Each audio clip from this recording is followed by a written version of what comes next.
Hi friends, I am Tilak, you're watching Tech May Be Unique, and today we're going to see how to insert the register sign symbol on your WPS presentation on your mobile phone. And if you are new to this channel, click on subscribe button below. We just move on to the video. So how to insert a registered sign symbol on your WPS presentation mobile, just going to show in this video.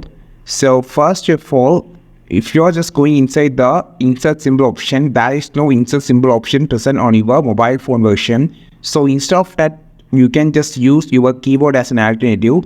So here I just using Google Keyboard or Gboard. You can just download it from the Play Store directly. After downloading the keyboard, you can just double tap show and you can just need to click on this number section first and just need to click on the symbol section again, and you can find the registered sign symbol from here.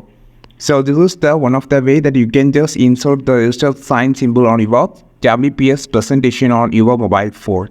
And if you have any comment doubt about the WPS presentation, you just comment below. We will make a video about it, and we will be our next video with a super valuable content. This is Tilak signing off from Tech May Be Unique. Have a wonderful and beautiful day.